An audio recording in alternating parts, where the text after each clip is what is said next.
Hi guys, first off, I'd like to make a few apologies. First off, for not posting a video last Tuesday. I was busy between work and school, as well as experiencing a small depressive episode, my first depressive episode since upping my dose of Lamictal to the full 200 milligrams, and I was just something that wasn't going to happen. I literally laid in bed like all day for like a good 3 days straight. But 3 days is better than 2 weeks, right? Second, I'd like to apologize for my voice. I am sick.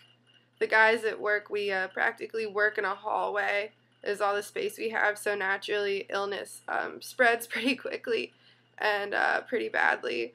I'm like living off of Dayquil and NyQuil right now, and I can hardly talk and breathe half the time.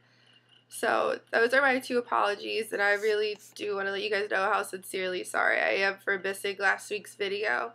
But it's been a rough time, you know, all that jazz.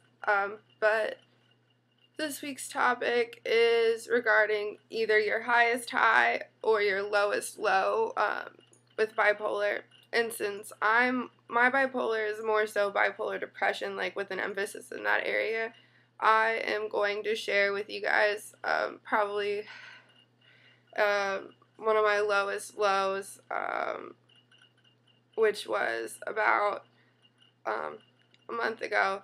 So it's kind of an emotional thing. I'm not going to cry, I swear.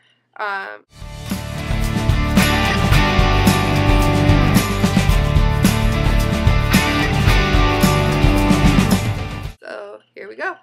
My lowest low was probably about a month or two ago. And it was a big wake-up call for my family and myself. Because I really think that was like the real reason that I started to really receive treatment for my bipolar. Before that, I had been seeing a therapist. The entire time that I saw her, she basically just ran a lot of tests, which I mean is great. It helped.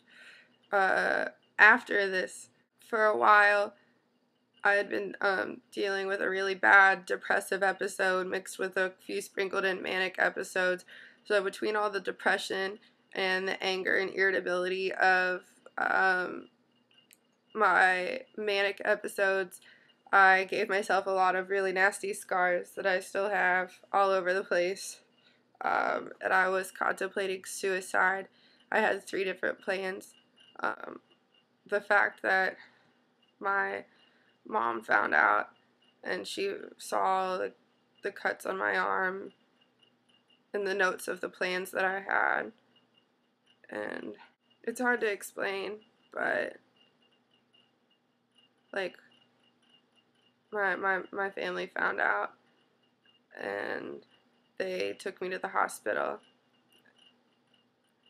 and although I wasn't admitted, my family was on like 24 watch of me. I got all my sharp object privileges, if you can call them that, taken away. I wasn't allowed to be left alone. I wasn't allowed to have belts. My family took away like 60% of my shoes. Actually, I guess the reason I ended up switching therapists was because of this. I had told my therapist that I was having these feelings and thoughts, and I didn't tell her that I was cutting myself, but I told her that I was thinking really strongly about killing myself, and she was supposed to alert authorities, meaning my mom, and she never called her. My mom, after finding out about everything, had to call my therapist and ask her if she knew. And what my therapist said, and I find it funny now. Oh, I was supposed to call you, but I hadn't done it yet. You were next on my list. And this was like 4 days after after she was supposed to call and tell. And by then, I'd already been to the hospital and was bandaged and everything. And yeah, like I guess that's like my lowest low. I feel like other people have, I don't know, a lot more intense stories and stuff, but I just don't. Yeah, I guess a couple of other things that really contributed to that and like feeling so depressed was I had transferred from my university, and I had left a sorority that I was part of for 3 years, and literally not a soul, not a single person from my school or my sorority or anything like reached out to me when I reached out to them. You know, nothing. They didn't talk to me. They ignored me when they saw me.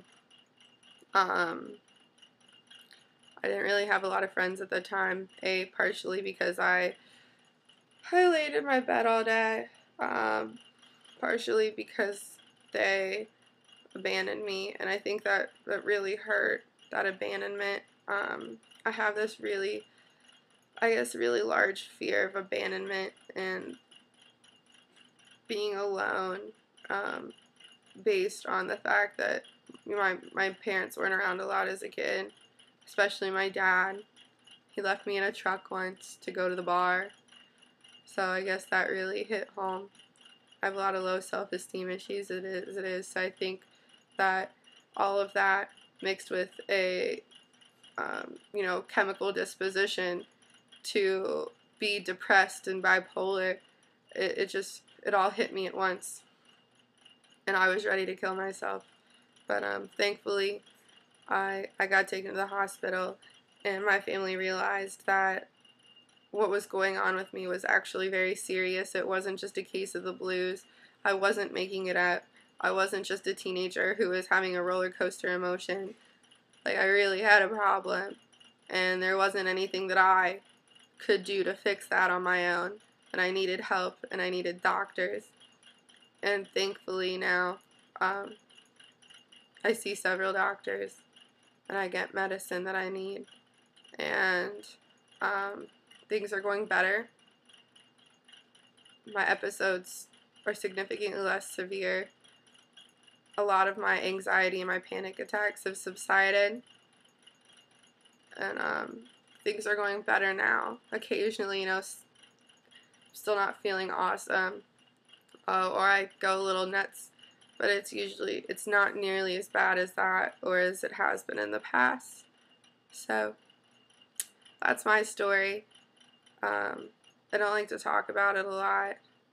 Like, very few people know that I went to the hospital for that. Just a few people know that I'm medicated, aside from like the Tumblr community and you guys. So I don't talk about it to people a lot. So you guys, I'm a little confidant. Hopefully, this is a little bit therapeutic for me, and maybe talking about it has kind of helped me get over it and kind of move past the stigma of what I went through. I think that's a big reason I don't like to talk about it, is all the stigma that goes with that. So, yeah. Thanks for listening, guys. Feel free to share your stories, and all that good stuff. Let me know, so maybe, you don't feel so alone. We don't feel so alone. If you're comfortable sharing, maybe this week it'll inspire you to kind of come out of the shell a little bit. Let people know what's going on, and the more we come out about what's going on, the more the world understands it. And although there are those low moments, sometimes it takes something like that to get the help that we need so that we don't have to have them anymore. So share. Let the world know.